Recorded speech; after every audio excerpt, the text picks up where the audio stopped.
Alright, on the last tape we left off with the cross-shearing stress in a beam. We know shear, we know moment of inertia, we can figure out how thick something is. This is the guy who's going to give us a little trouble without a doubt. It's the first moment of area above the level where the shear stress is desired. Now, just to show you what you will see in your book, this is the shear stress,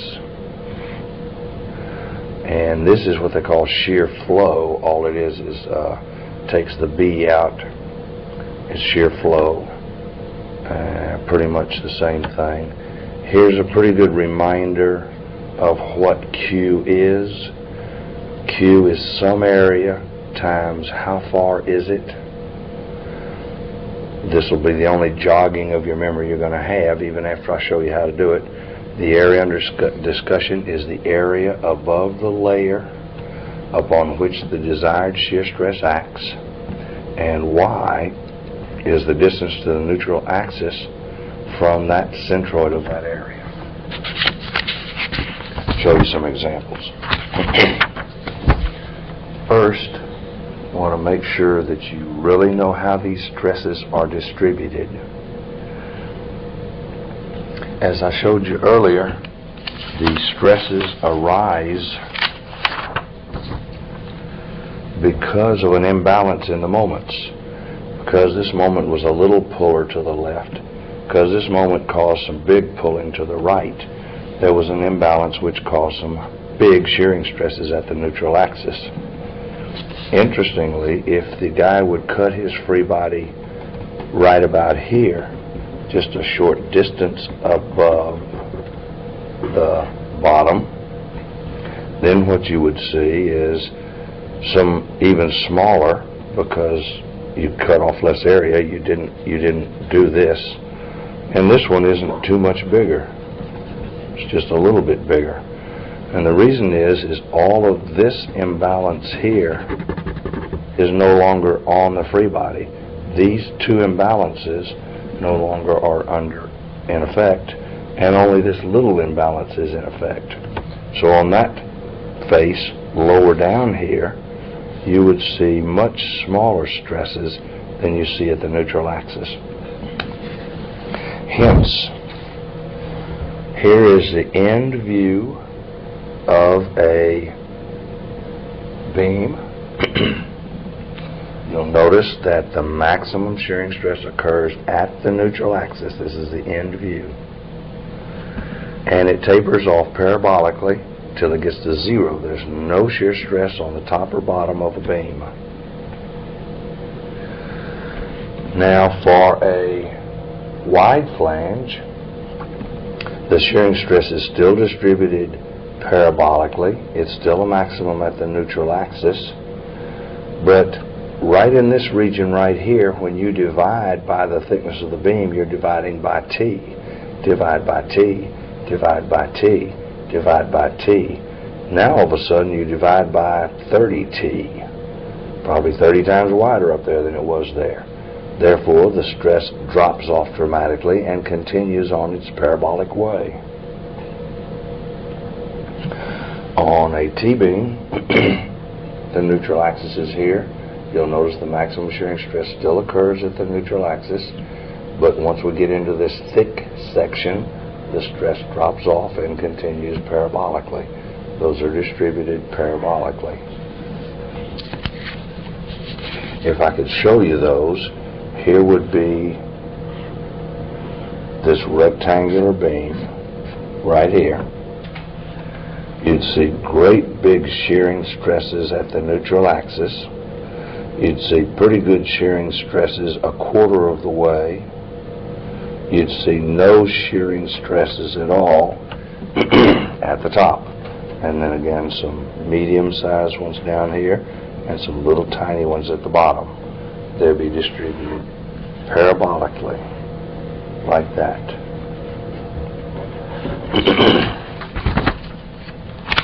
Now then, let's get a Q value. I'm going to tell you that I have a rectangle, and that rectangle is 10 or 100 centimeters tall, and it is 60 centimeters wide.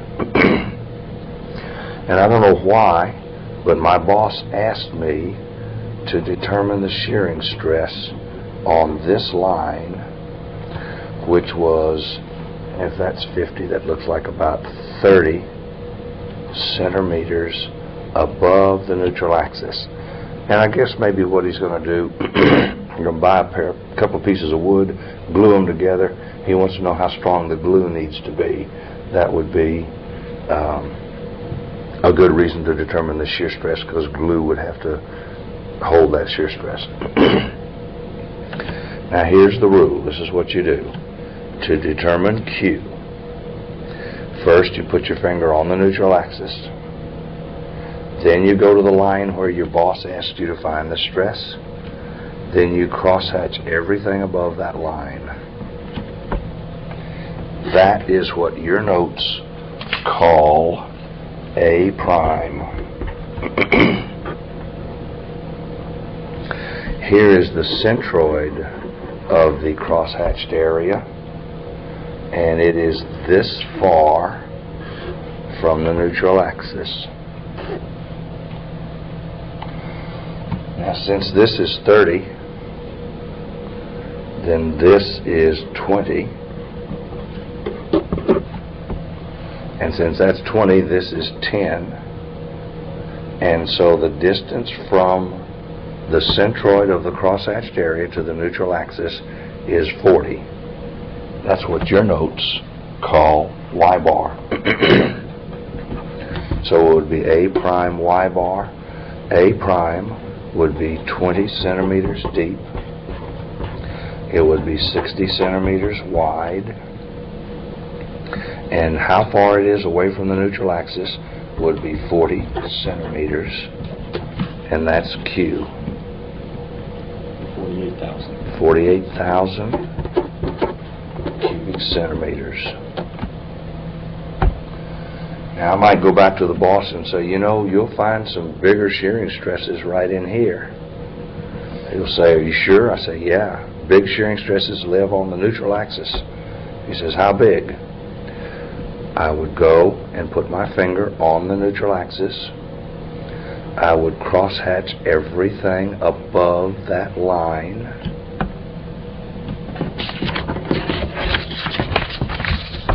And you know, who's to say what's above?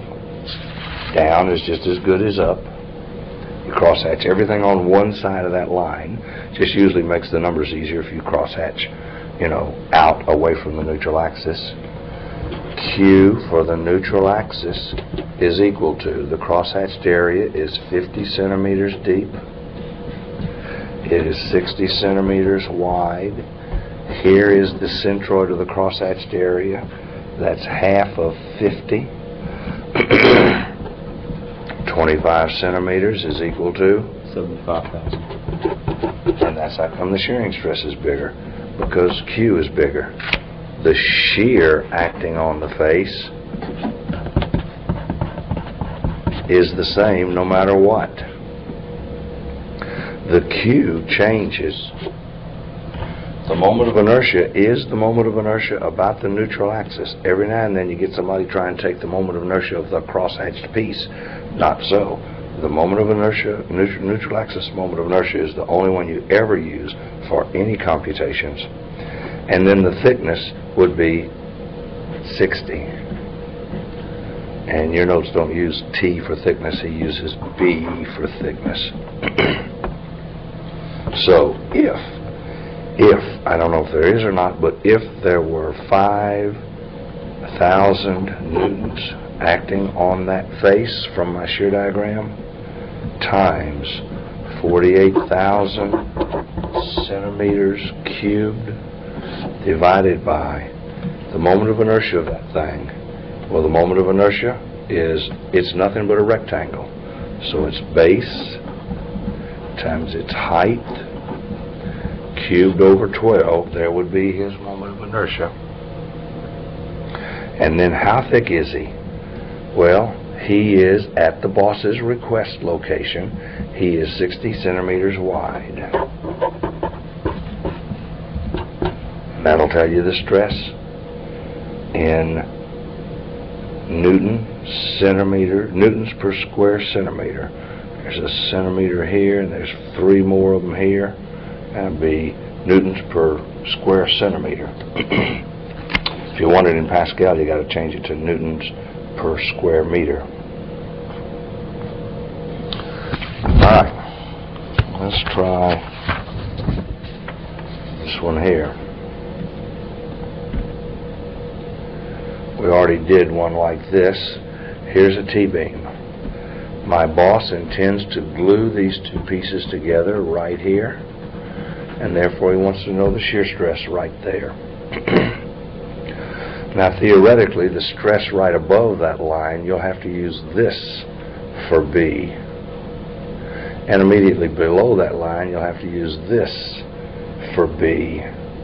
Obviously the glue is only going to fit on this piece, so I would only calculate the stress below the line, not above the line.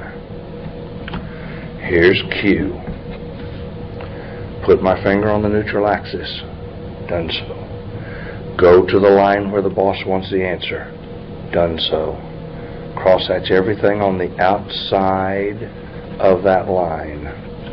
Done so.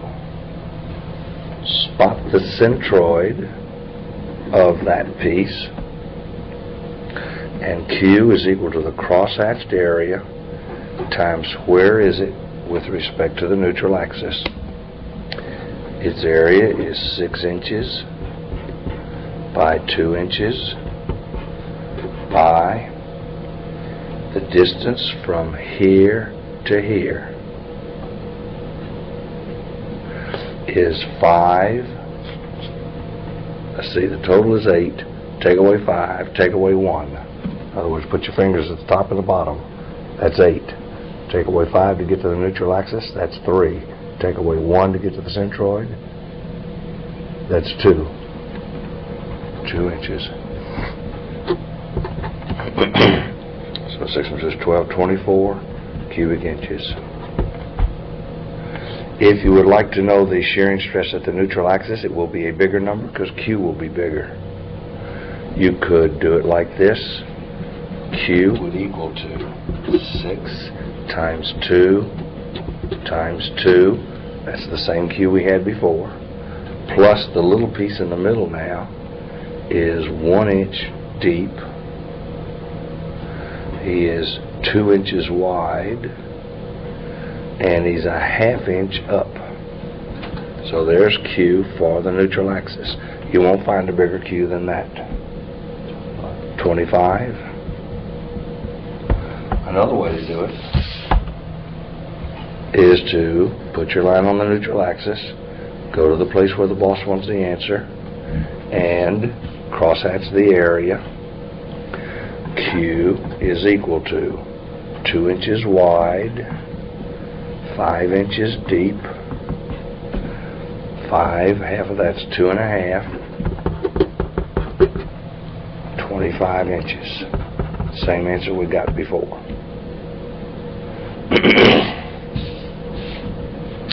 Now there's one that could probably take you all day to find Q and I if you break it up like he's hinting for you to in 4 pieces. Here's the quick way. I about the neutral axis. We know the neutral axis is in the center due to symmetry.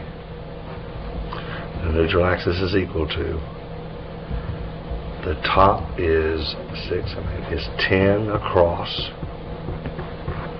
The whole solid thing is 14 deep. BH cubed over 12. But you say you forgot the piece in the middle. Minus 10 times, that's the base, it'd be 6 times the height is 10 cubed over 12.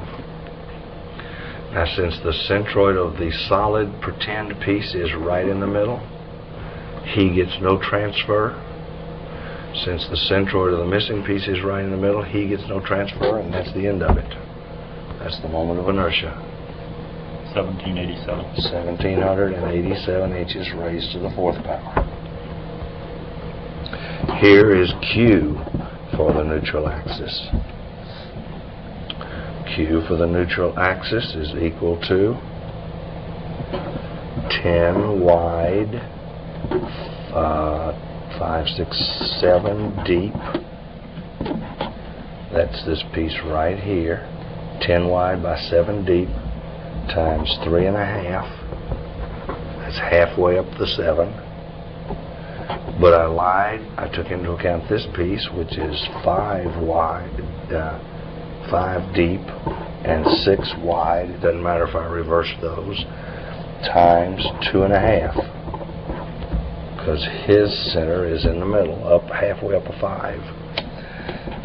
His Q is 170. 170. 0. I'm sorry. 170. 170 inches cubed. If you'd like to know this guy's Q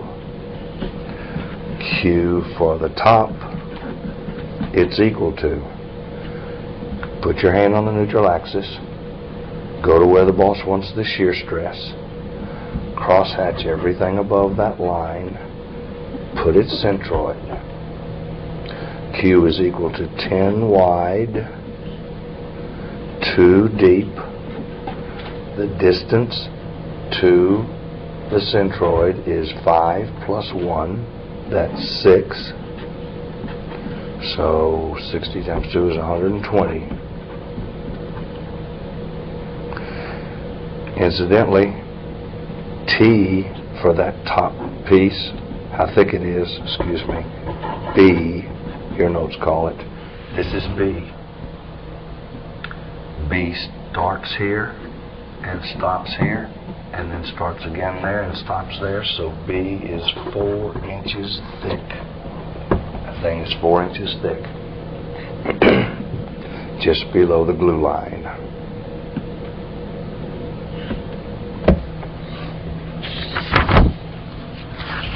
Alright.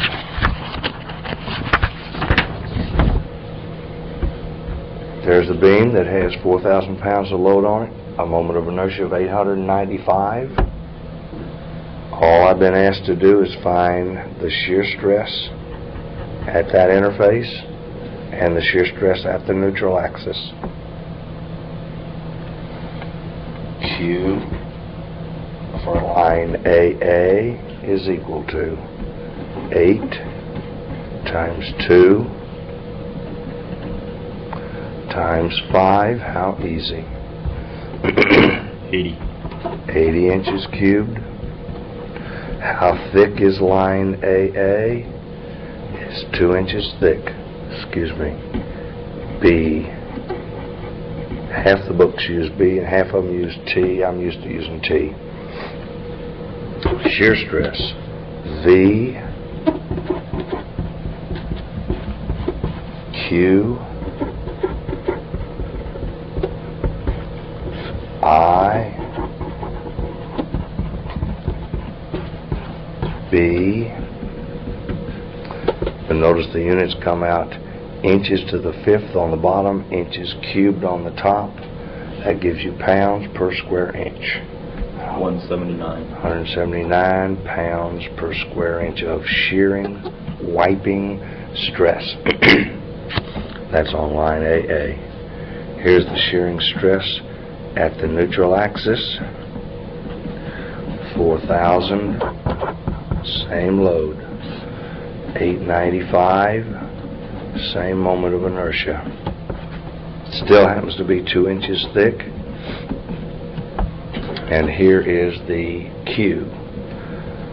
80, that was the previous number we had, plus we have another piece. This new piece is 4 inches deep, it is 2 inches thick, and its centroid is 2 inches from here to there. And whatever that works out, should come out bigger than 179. 215. 215.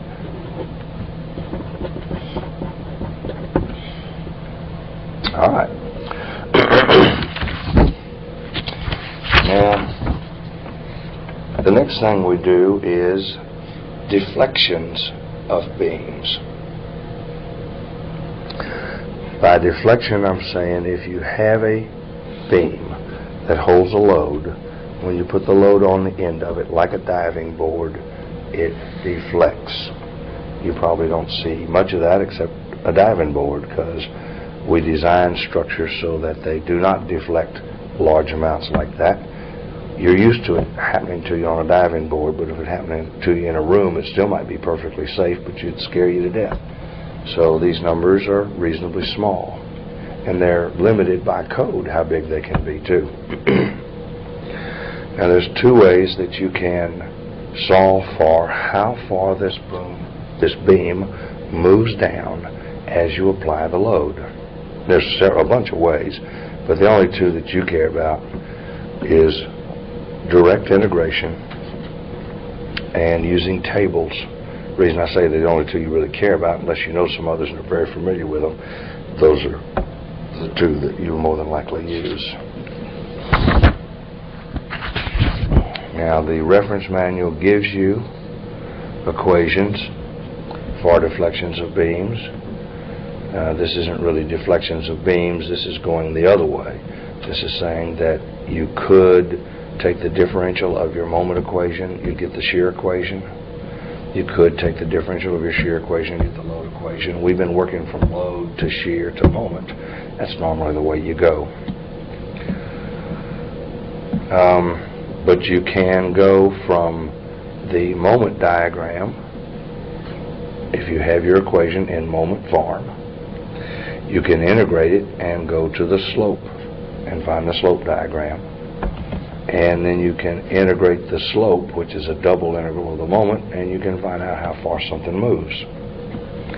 As you do that, you pick up constants of integration, which you'll have to work out from how the beam is tied down.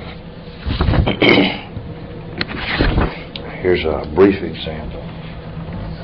With any luck, they'll give you a case that you can solve using the tables, but who knows. In this one, there is a cantilever beam. It's fixed on the right-hand side at the wall. It has W pounds per foot of load on it. We have arbitrarily chosen this as our origin, and we call that the distance x. That means that the bending moment at any point, right here for instance, can be found by drawing just a little piece of the beam, putting that load on it. This length is L minus X. That's how much of the beam we arbitrarily cut off to study. So the load is W, that's the height, times the base is L minus X, that's the load. If you want to know how much moment there is, you multiply the load times the distance to the centroid. Well, that would be another L minus X over 2 to get to the centroid. So there's your bending moment. The reason he's doing that is in order to use this integration technique, he has to have the moment in equation form. So here you see, same thing we did, and he works it out and it gets minus W over 2 times L minus X squared. The reason he puts a minus on it is because the beam is going down in the shape of a frown, therefore it's a negative moment, and so he just brings the minus sign along with it. Now then, to get the first integral, he merely integrates the L minus X. The W over 2 is a constant, he just brings it out. So he integrates L minus X squared dx, which gives him L squared X minus L X squared plus X cubed over 3. That's the integral of this term. It's expanded. And you notice he picks up an arbitrary constant. Now to get rid of that, he has to know something. And he says, you know what? I know that when X is 0, the shear is 0.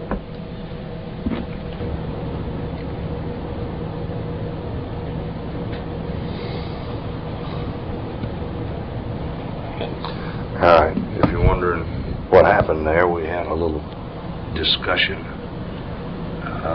It's symbology. You look at this and you think he's talking about the shear.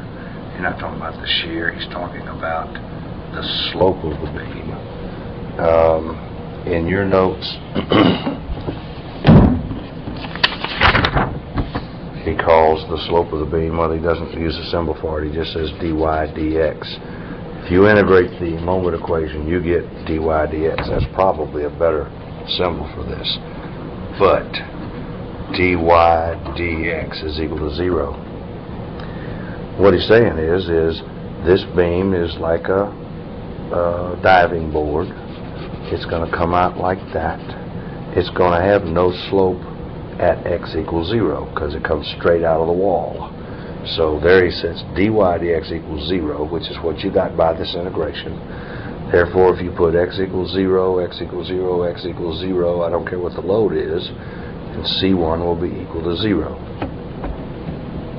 So EI times dy dx. This is an equation for the slope of the beam at all points. Now you can find the deflection of the beam by integrating the slope. So he brings the W over 2 constant out. He integrates L squared x minus this stuff. So here x goes to a 2 power, x goes to a 3 power, x goes to a 4 power. That makes sense. Plus he picks up another constant. However, the beam does not move up and down at the wall. In other words, the beam did not deflect. So he can put 0 here, 0 here, 0 here, and find that C prime is 0. So then all he has to do is plug into this equation for y. Y is equal to minus W over 2EI, that's this one, times this thing, plus there isn't any constant. So now he's got an equation for the deflection at any point on the beam. Now, the question was, give me the greatest slope and deflection. So all you got to do is go to your slope equation and plug in x equals L. And go to your deflection equation and plug in x equals L. And you'll have the maximum deflections and dy dx. So that's by integration. It's obviously not a lot of fun, not something you do if you could get out of it. And a lot of times you can get out of it. These are in your book on page 33. And they are deflection equations. For instance, if you have a beam which is fixed on the left-hand end or on the right-hand end, they probably turn it around backwards to see if they can mess you up. But if it's fixed on one end, then you call A the distance to the load and B the free end that sticks out. He'll tell you how much rotation this beam has. That'll be theta max or phi max.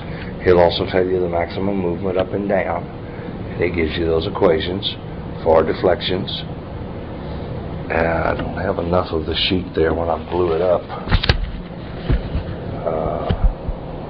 Yes, this one says for x greater than A, and this is for x less than A. The other things, when I said I'd give you delta max, your delta maxes are over here further down in the sheet. And also the maximum slope of the beam. So now that would be for cantilever beam. Here's for a cantilever beam with a uniform load on it. Here's for a cantilever beam with a concentrated moment on the end of it. Here's for a simply supported beam with a load not in the middle. And then there's a couple more that he gives you. Now, if possible, what you want to do is you want to piece together cases that will let you do the problem without having to integrate something like this. So, for example, if the problem was, tell me how far this beam with a uniform load on it, and maybe this is 6 feet, maybe this is 10 feet, maybe this was 2 kips per foot, something like that. How far does it move down? Well, you look on page 33, there's not one of those. But what you could do is you could find out, don't know why I drew that line, because that downward load obviously isn't going to push up. You could find out how far a cantilever beam pushes down when you load it across the whole thing, even though you don't want this piece right here. And this isn't quite the right answer, but it's better than nothing. And if the answer came out 1.2 inches, and the possible answers on the quiz are 1.3 inches, 2.8 inches, 4.9 inches, and 6.3, well, then I'm pretty sure that this is the answer. Because when I take this load, now let's see, I'm going to have to put something else here, say 1.1. Because if you take this little piece off, the thing ought to back off a little, and there aren't any other choices any smaller than this one.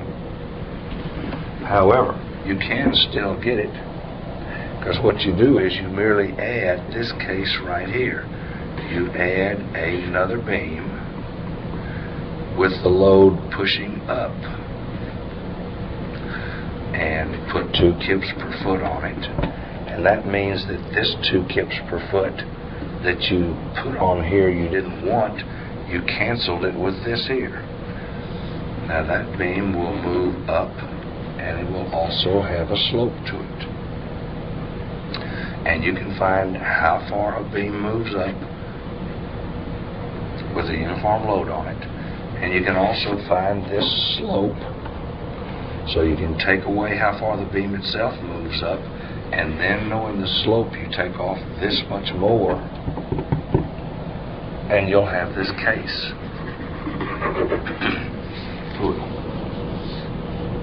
So what you really are going to do is piece together, cobble together an answer out of the stock sets of answers that he has. Alright. Cylindrical pressure vessels.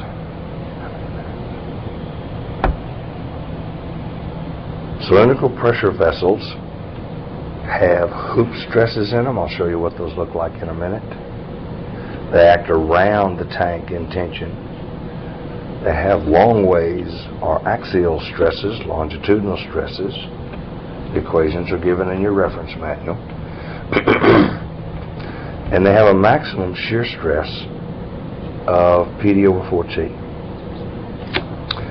The hoop stresses are the biggest. You'll notice it's only divided by 2, whereas the longitudinal stresses are divided by 4. Here is a picture of what a half a tank looks like. You'll notice it has hoop stresses. The hoop stresses are running like in the hoop direction. They call them hoop stresses because they used to make these things out of barrel staves. They put beer in them, and they had to put steel bands around them. They had to put hoops around them to hold the barrel together. And that stress is exerted on this wall of the tank because of this internal pressure. And this hoop stress is equal to P, that's the internal pressure, times D, the diameter of the tank. Take the mean diameter as good as anything, or take the inside, take the outside, doesn't much matter, and divided by 2 times how thick is the wall. Now there's some long wave stresses in the tank also, longitudinal stresses, and they're given by the equation PD over 4. They're actually only half as big. So if you ever put pressure in a tank, it almost always blows up this way as opposed to blowing up the 2 ends coming apart this way. Stresses are only half as big. A spherical pressure vessel has the same stresses in all directions, and they're the same as the longitudinal stresses in the other one. Maximum shear stress in that one is PD over 4T. That's correct, but that I changed to R here. That's a mistake. Really should say PD over 4T to be consistent with the other one. This ought to say PD over 8T. Is that right? Well, here they are.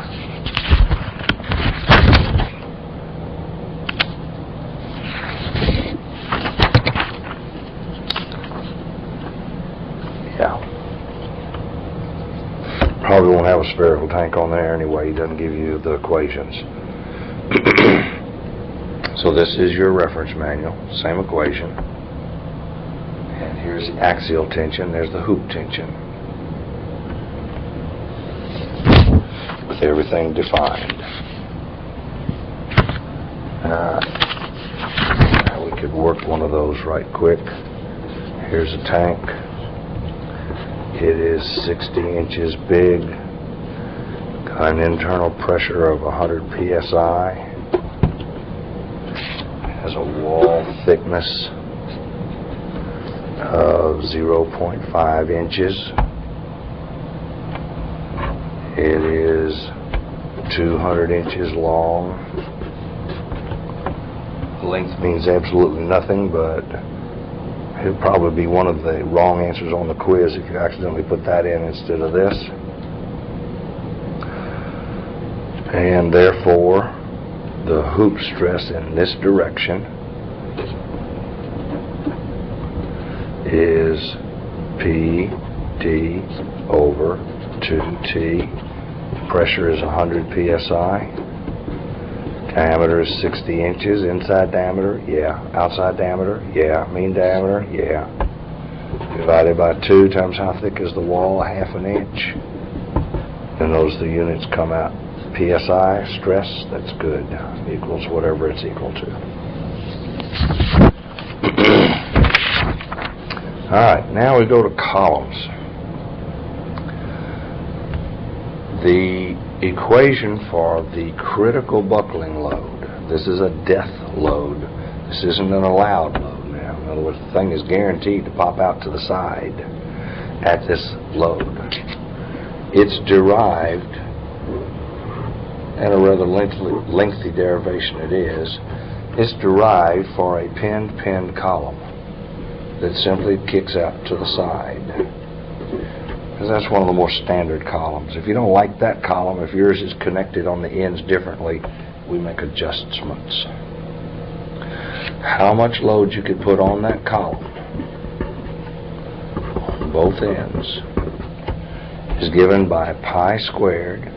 You know what E is. I is the moment of inertia. And L is the length of the column.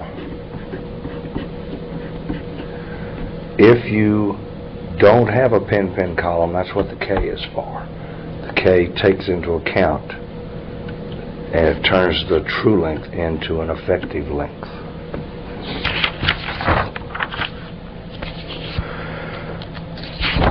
Now, some columns act as beams, but they're pretty short. Only if you're not going to buckle this thing. If it's a relatively fat beam and it's got a column load on it and it's also bent, in that case, here's your P over A stress that you've learned earlier. That's due to your axial load. Here's your MC over I stress. That's because the beam is being bent. You simply add those two stresses together. On one side, you'll have compression due to the axial load. In this beam right here, you'd also have compression on the top. So the maximum stress on the top would be, tell me that part from what you already know.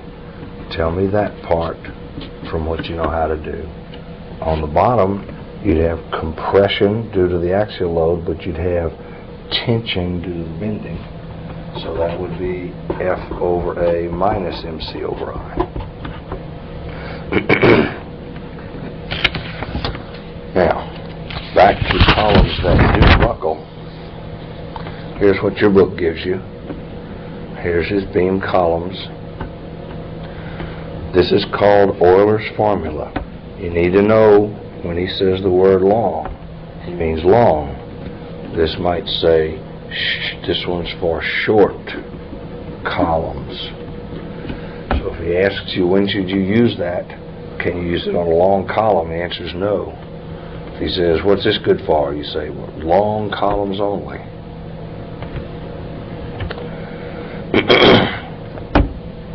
Now then, this equation that we just got can also substitute what a radius of gyration is. The radius of gyration is defined as that distance where all the area could be placed when squared gives you the same old moment of inertia you previously had.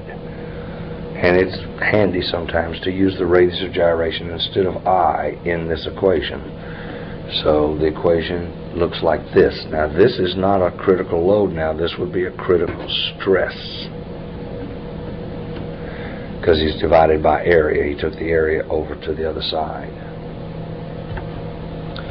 Alright, here are some typical K values. If you like a theory column, then use these numbers here. If you like a real column in the real world for design purposes, use these numbers here. So he'll tell you which he wants. You want a A&M number, or do you want a real building number? This is theoretically exact. The problem is they find you can't really both ends fix very easily. It's very difficult to do.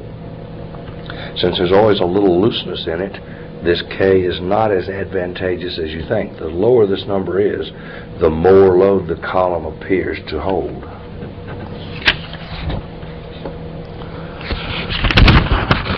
So here's an example. Here is a column which is going to have a load on top of it, P critical. This particular column is like a 2x4, except a European made it. It's 50 centimeters thick and 150 centimeters wide. Stands up in the air 5 meters. It's solid. It's made out of aluminum. I got this 6.9 times 10 to the 6 pascals, which is 6.9 times 10 to the 10th newtons per square meter, right out of your book. I'm telling you that I don't want a theoretical number. I want to really go build it. And so I want to know how much really will cause failure. So use design K values. Now the problem is, if you'll notice the way he's got it, he's got the darn thing wired up. Now what that means is the column could buckle about its strong axis. In other words, it could buckle to the right like this. And it wouldn't even know the wires are there. The wires would just go with it. So the wires are ineffective in supporting the top about the strong axis. So I'm going to see how strong this column is about its strong axis, assuming it is a fixed, free column. If it was pin-pinned, I had to use pin-pinned numbers. Now I went ahead and calculated the moment of inertia. And let me make sure we know why these numbers are like this. If you say it's going to buckle about the strong axis, then I'm going to show you that as the buckling axis. I'm going to show you a lot of material way off of the neutral axis. I want to show you the base is 50 and the height is 150. That would buckle about the x axis. If you think it'll buckle about the x axis, I don't care if it's strong or weak. If you think it'll buckle about the x axis, then you show x horizontal, and that's the base. So the moment of inertia is base height cubed over 12. That comes out 14.06 times 10 to the minus 6 meters to the 4th. You notice I changed my centimeters to meters. Also, if you will look in your reference manual on page 32, you will find that one end fixed and other end free, design value K is 2.1. Theoretically it's 2, but design is 2.1. Then I simply go to my equation, which says P critical is equal to pi squared EI divided by KL squared. So that's pi squared. E is 6.9 times 10 to the 10th newtons per square meter. Moment of inertia is 14.06 times 10 to the minus 6th meters to the 4th. The whole mess is divided by 2.1 times the true length, 5 meters, and then squared. So to buckle about the strong axis, we'll take a load of 86,850. 86,850 newtons of force. Probably be better to say 86 kilonewtons. Alright. The problem is it might not buckle about the weak axis. It might buckle about the strong axis. I'm not sure I'm going to draw that. But let me show it. Let me show it flopping in out of the paper like that.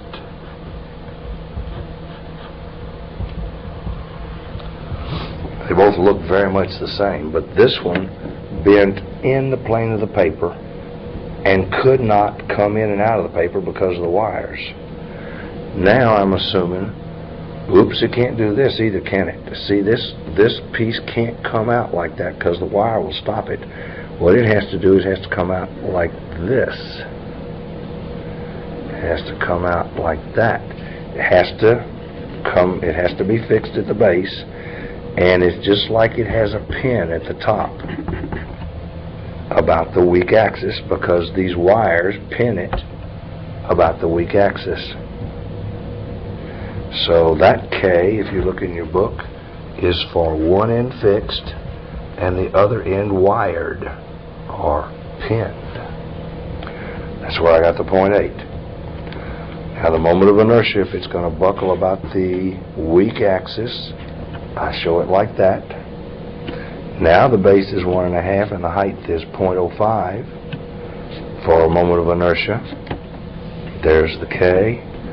And now P critical is equal to pi squared E 6.9 times 10 to the 10th I 1.56 times 10 to the minus 6th divided by 0.8 times the true length squared. How much? 598,430. 598,430. Now we're not guaranteeing these numbers. If you crank them out, you may get something else. But if that's right, if we hadn't made a mistake somewhere here, then it will buckle about the strong axis. In other words, the wire prevents it from buckling about its weak axis, so they did help. They're worth the money. But now it buckles about the strong axis. All right, combined stresses. Many times you have both axial loads and twisting on something. For instance, here's a bar that is being stretched. Let me show you a small postage stamp here. You would have to show me some tensile stresses on that postage stamp because you stretched the bar. Then let me twist the bar with a torque T. That's going to cause some shearing stresses like that. Since this torque went up, when he finally gets over to this little postage stamp at A, he'll scrape up on the right-hand side. To keep the postage stamp from moving up, somebody's going to have to pull down on it. Actually, there's another pair of arrows that go to keep the little block from spinning. You see, those two arrows make it want to spin counterclockwise. So another pair are generated internally that stop that. They are equal in magnitude. Now then, you could have axial and bending. You could have stresses under footings. You could have axial, torsional, bending, and pressure. Wow. And then there are equations to tell you how to handle those stresses. For example, here's a case that I just showed you. It has a load on it and a torsion. You would have to draw a little postage stamp on the side of the block and do nothing but this and show me what he did to the postage stamp. Here's what he does to postage stamps. That's what he does. Then you have to draw me the same postage stamp and put on there nothing but the twisting. Well, the twist comes around and he comes around and he comes around. You remember how torque's called shear? He causes a shearing stress like that.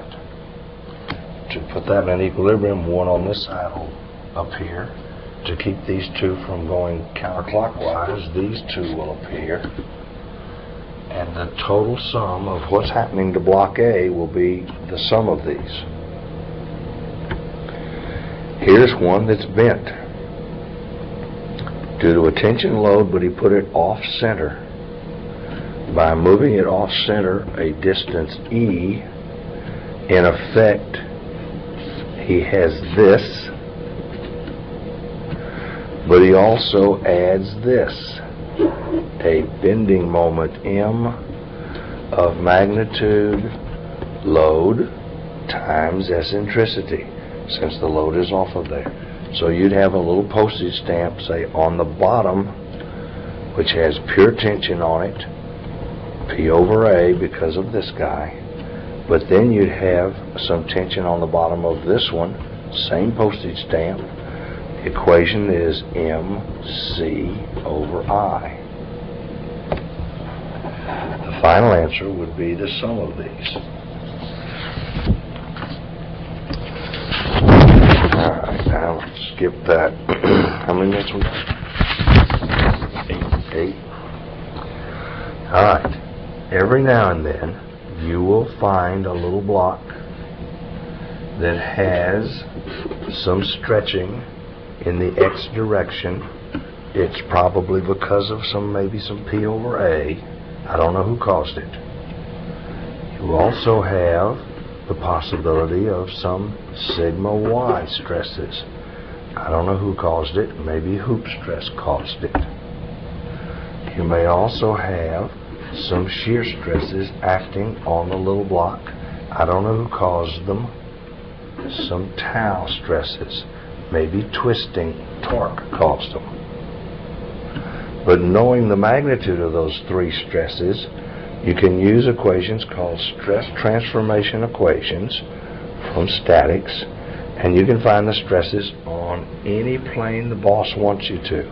If he wants to find the stresses 30 degrees away from the vertical face, the stress transformation equations will let you do it.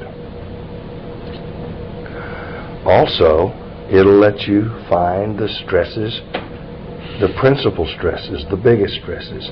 The sad part about this situation is if sigma x is 2 and sigma y is 3 and tau is 4, the biggest sigma stress down in here is probably 5. It's bigger than anything you see, and it's hiding. Same way with the shear stress. Inside there, at some other plane, I don't know where, there is a bigger stress than 4. That's what the equations do for you.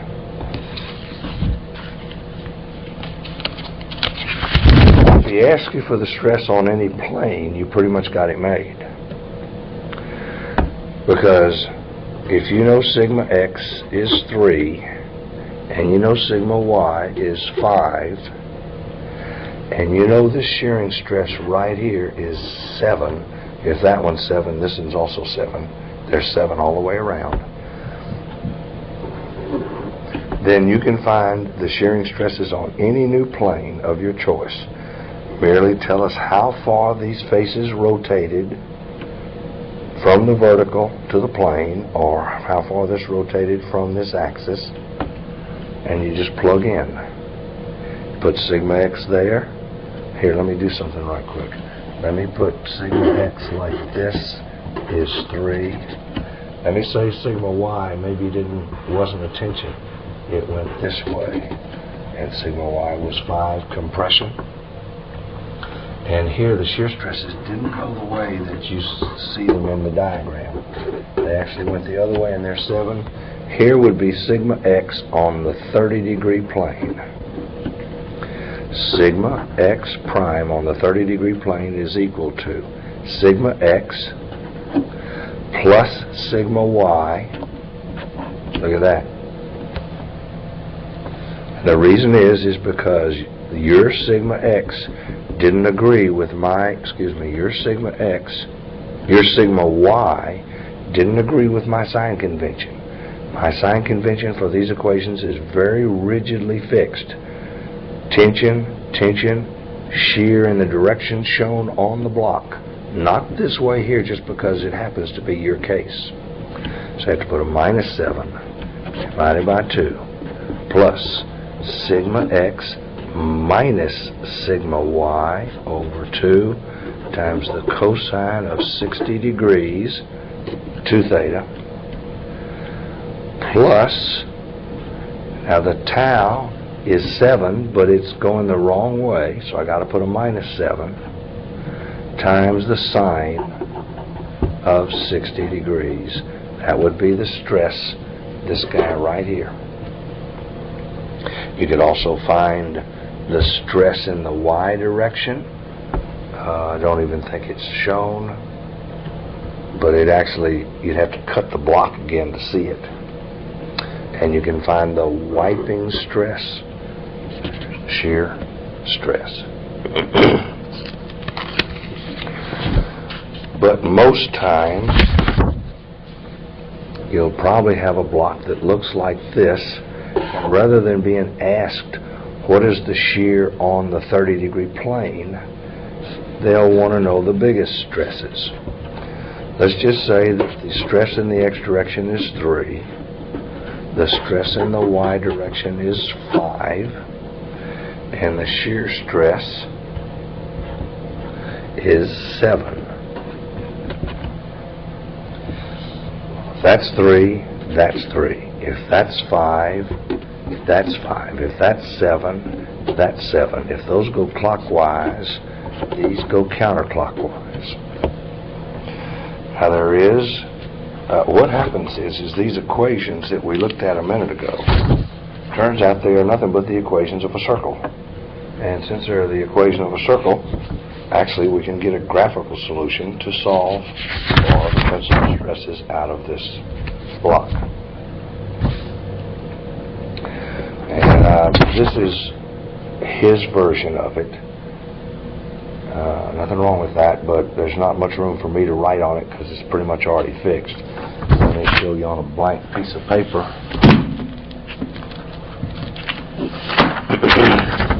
how to plot this Mohr circle.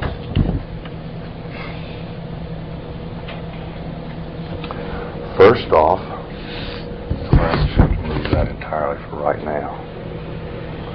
You draw a set of axes. You know to do that from the picture.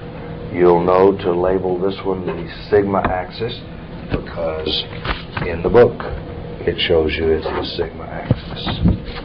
You'll know to label this one the tau axis because it's in the book. Now the first thing you do is you plot these stresses right here.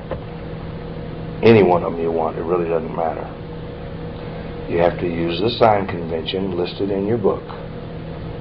Tension sigmas are positive, so this is a positive number. So I go 1, 2, 3 divisions to the right. Then the tau value is 7. So now I got to find out the sign. Shear stresses are positive when the pair acting on the opposite and parallel faces form a clockwise. Well, look at these guys. This guy right here is a clockwise, and therefore he is a positive to be plotted. And so I go 1, 2, 3, 4, 5, 6, 7. That represents the stress on the vertical face. The vertical face stress has been plotted. It's got a sigma positive 3 and a tau positive 7. If you were to plot this one instead, you get the same thing, because that's a plus 3, and that's a clockwise moment due to this guy. So you plot 3, 7. Whichever vertical face you plot, they're the same. Now let's plot this thing here. This is a sigma-wise 5 compression. The sign convention says tension is plus, so this is a minus 5. So I come over to my diagram and I go 1, 2, 3, 4, 5 down the sigma axis in the negative direction. And then I plot this 7. Well, the 7 shearing stresses are positive when the pair forms a clockwise. Well, this guy doesn't go clockwise. This guy goes counterclockwise. So he is a negative 5, negative 7. So I go negative 5, minus 1, 2, 3, 4, 5, 6, 7. Now what that is that's 2 points on a circle, the circle of which is defined by those stress equations we had earlier. And since that's 2 points on a circle, all I got to do is draw a straight line, and that's the diameter of a circle. And therefore this is the center of a circle. And if that's true, then I can tell you how long the radius of this circle is. This radius is, got a number there for me? 1, 2, 3, 4 squared, plus the following number squared, 1, 2, 3, 4, 5, 6, 7 squared, and then you take a square root. I mean, I just pick it right off my graph. How big? 8.06. 8.06 KSI big. Now, I can plot a circle with a radius 8.06. Here's where it goes. 1, 2, 3, 4, 5, 6, 7, 8, 9. Here's 8.06. This circle goes through that point. I can plot it right below this point. 1, 2, 3, 4, 5, 6, 7, 8.06. This circle goes through that point. I can plot it above here. 1, 2, 3, 4, 5, 6, 7, 8.06. I can plot it to the left. 1, 2, 3, 4, 5, 6, 7, 8.06. Goes through that point. Goes through that point. That's Mr. Mohr's circle.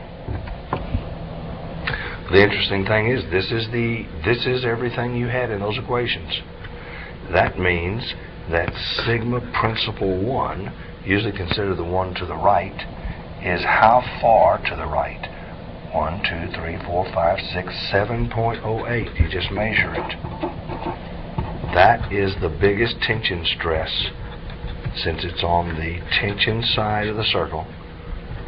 That's the biggest tension side that lives inside of this block. You'll notice you had no idea there was a 7, because you only had 5 and 3. That's why you need these principal stresses to find the biggest stress.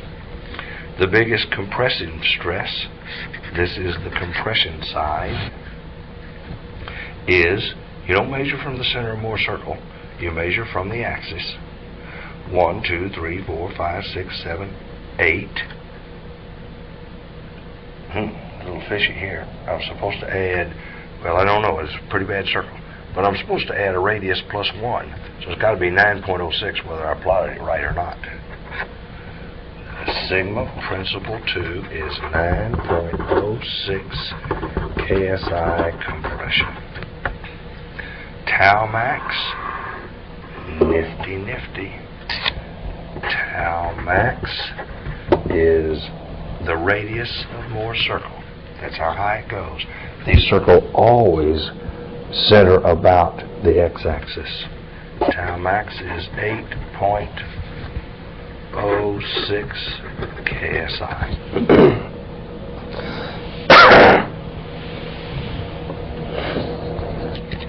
Now, let me tell you one more thing. I'm not going to tell you why, but you do need to remember it. If you ever plot a Mohr circle that looks like this, that's really the stress in the plane that you're drawing. This is sigma P max, this is sigma P min, this is tau max.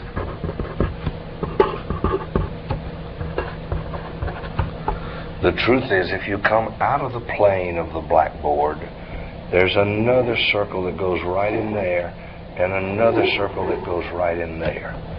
Nobody cares about them because they have the same maximum compression, they have the same maximum tension, and the tau number isn't any bigger than ours, so nobody cares.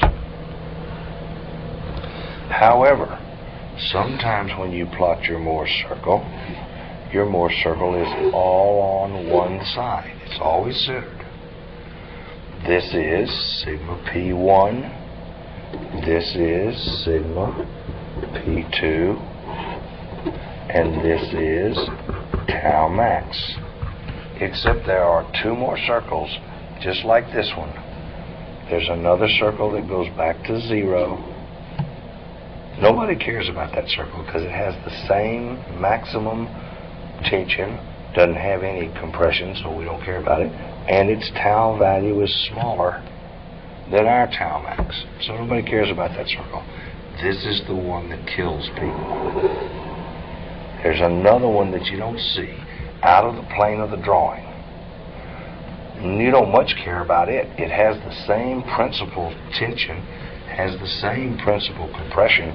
Its problem is tau max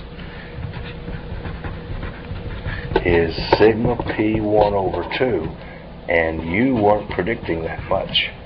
That's higher. So that's one trick you got to watch out for when you plot Mohr circle, when you draw your stresses. If the circle is all the way to the right, then tau max will be half of this number. If the circle's all the way to the left, tau max will be half of this number. So watch out for that.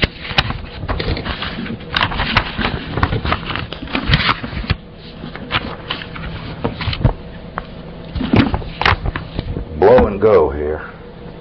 There's a couple of things that are probably important enough you really are likely to see it, so it's probably worth another 10 minutes. Many times you'll have a bar, the guy did nothing but stretch it in tension. First off, people always think that if you put a pure tensile force on the bar, then you cause a pure tension sigma P over A in the bar. And you do cause that stress. But if you would cut the thing at a 45-degree angle, you would see that at 45 degrees there is a sliding stress in there also. So just because you have pure tension, don't say 0 for how much shear is in the bar. There is some. Proof, here's the little postage stamp. Here's the P over A on both sides. There's none this way because nobody's pulling it this way. You plot your Mohr circle, you plot P over A and no shear. There's P over A and no up and down on the axis.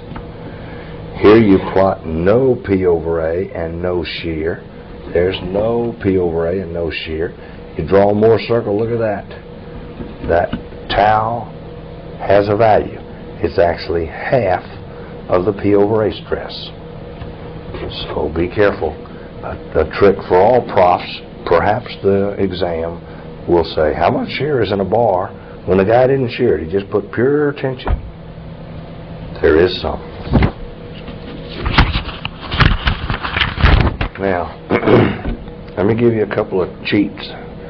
I don't know whether it'll get quite this complex or not. If you took the ME or the CE discipline specific, this is very likely to appear on there, but on the general, I don't know. If you have a load on a bar where both ends are locked off, and that's the only bar, then let me just tell you, that P, some of it comes here and some of it goes there. In order to find the load in here, you can't use statics, because you don't know what this is, P on the left, and you don't know how much that is, P on the right, and you can sum moments and some horizontal forces and vertical forces till you're blue in the face, and it keeps saying, I don't know, I don't know, I don't know. Let me tell you how big they are. Take the load and just pretend it's on a regular simply supported beam and find the reactions. That's how much is on the ends. There's, of course, a reason for that. It's because of compatible deformations, but it's very handy to know if this is 6 feet and this is 12 feet and this is 3,000. It's really nice to know that you can just put 3,000 pounds on a simply supported beam, make that 6 feet, make that 12 feet, and solve for that reaction. 3 times 6 divided by 18, and the answer over here is 1,000 pounds. Bingo. And if that's 1,000, this is 2,000. You'll notice I changed the percentages from 0.3 to 6 and 12. Interestingly enough, torsion works the same way. In both these cases, the bar has to be the same size. I can't imagine them giving you more than one size bar. It has to be made out of one material. I can't imagine them giving you more than one material. But that's a restriction.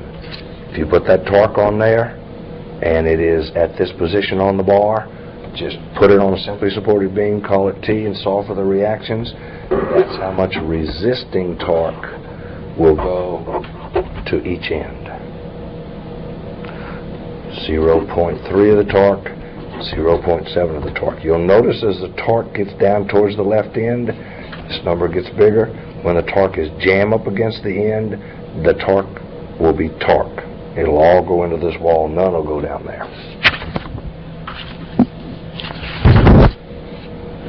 We already discussed this. I'm going to let this go. It's on page 69. Look back at the first. You have a bar of length L, has a gap. If the bar gets hot, it gets longer. It's your job to get a hydraulic jack and mash it back to the beginning. You should be able to do that from what we talked about earlier. If they give you one where you have steel bars inside of concrete, or perhaps you have a molybdenum bar with an aluminum bar, two different materials, when you mash on something where all the materials are all one thing, it has to go down delta, and since they are locked together, the deflection of the concrete has to equal the deflection of the steel. If you look back in your notes, you'll see you have an equation for concrete deflection, PL over AE. It's equal to the deflection of the steel, PL over AE, subscriptum with C's and S's. Your second equation is that the total load applied is the sum of the two loads that drops into the concrete and the load that drops in the steel. This is how much of the total goes into the concrete. This is how much of the total goes into the steel. Gives you two equations and two unknowns. Finally, if you look on page 33 in the manual, if they give you a beam that's a cantilever beam, you can solve for everything in that cantilever beam. If he props the end up on the end with an unknown force, statics alone won't do the job. Take that off, let the beam deflect like it wants to, even though the boss will really be hacked, because he didn't want it to deflect on that end, and solve for this number from page 33. Then go get a hydraulic jack and push this beam up such that this movement up is exactly equal to this known number down, you'll find out how big the hydraulic jack has to push to make this original case happen. This equals superposition of this plus this. All right, we're already 40 minutes over. You're still there. If I'm still talking to anybody, you're very patient and you want to pass very badly. The rewards of being a professional engineer are tremendous.